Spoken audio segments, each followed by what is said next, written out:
नमस्कार दोस्तों, शरद पूर्णिमा के अगले दिन कार्तिक मास की एकम से पूर्णिमा तक कार्तिक स्नान किया जाता है।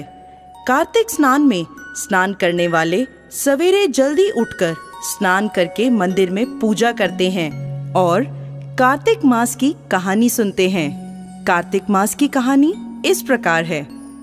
एक समय की बात है, एक बूढ़े बाबा थे जिनकी 2 बहुएं थीं।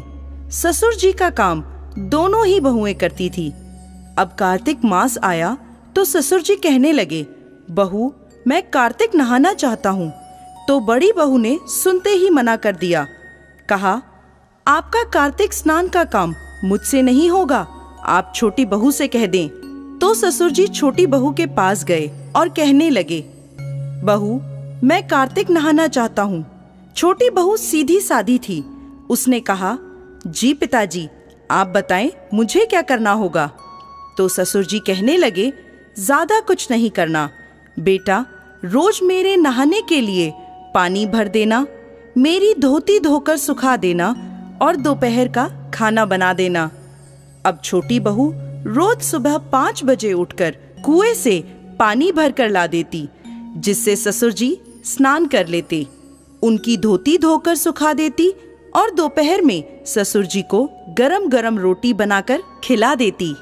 जब छोटी बहू ससुर जी की धोती धोकर सुखाती तो उसमें से गिरने वाले पानी की बूंदें वहां मोती के रूप में इकट्ठी हो जाती थी। पर छोटी बहू इतनी नादान थी कि वह समझ नहीं पाती थी और रोज सुबह झाड़ू लगाकर आंगन में एक तरफ मोती का ढेर लगा देती थी। इस तरह से 1 माह निकल गया। अब कार्तिक महीना खत्म होने आया तो ससुर जी ने कहा, बहू मैं कार्तिक समाप्त होने से पहले 2-4 ब्राह्मणों को खाना खिलाना चाहता हूँ। छोटी बहू बोली, पिताजी मैं खाना बना देती हूँ और फिर आपको खेत से बुला लाऊंगी।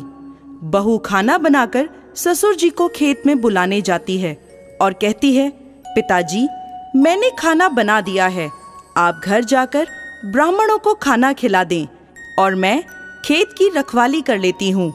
यह सुनते ही पिताजी घर चले जाते हैं। अब छोटी बहू सोचती है, कार्तिक महीने में ब्राह्मणों को तो खाना खिला रहे हैं और चिड़ियाओं को उड़ा रहे हैं। राम जी की चिड़िया, राम जी का खेत। यह सोचकर वह चिड़िया को दाना खाने देती है और चद्दर तानकर सो जाती है। जब चिड़िया दाने चुग रही होती है तो जो दाने जमीन पर गिरते हैं वह हीरे मोती बन जाते हैं। धीरे धीरे उनका पूरा खेत हीरे मोती से जगमगाने लगता है।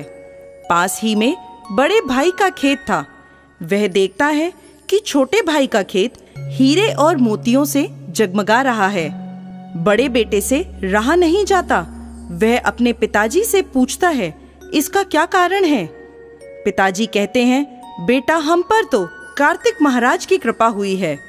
बड़ा भाई जाकर अपनी पत्नी को सारी बात बताता है। उसकी पत्नी के मन में लालच आ जाता है और वह मन ही मन सोचती है, ससुर जी ने तो पहले मुझसे कहा था, मैंने क्यों मना कर दिया।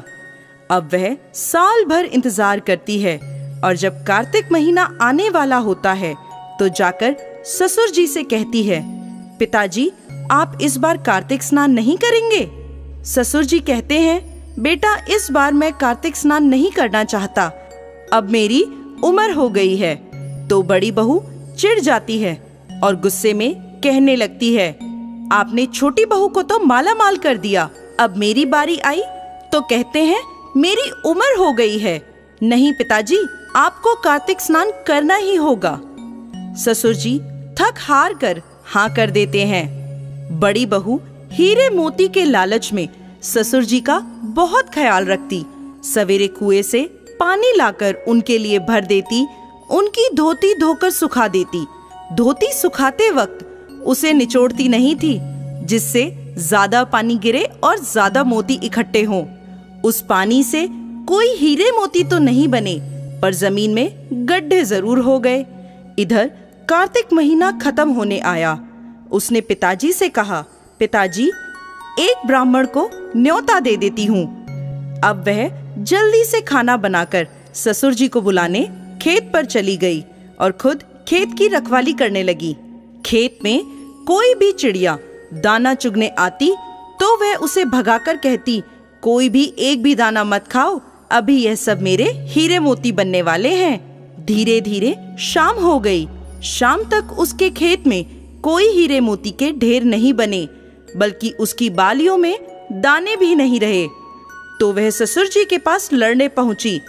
तब ससुर जी ने कहा कि बहू, तूने तो देखा देखी पैसे के लालच में मेरी सेवा करी, जबकि छोटी बहू ने तो निस्वार्थ भाव से मेरी सेवा की, इसलिए उसे कार्तिक महाराज की कृपा मिली। और तूने देखा देखी करी, लालच करा, तो तेरी फसल भी खराब हो गई। हे कार्तिक महाराज, जैसे छोटी बहू पर कृपा करी वैसे सब पर करना, और जैसे बड़ी बहू पर करी वैसी किसी पर मत करना। कथा अधूरी हो तो पूरी करना, और पूरी हो तो मान करना। दोस्तों, उम्मीद करते हैं कार्तिक मास की ये कथा आपको पसंद आई होगी।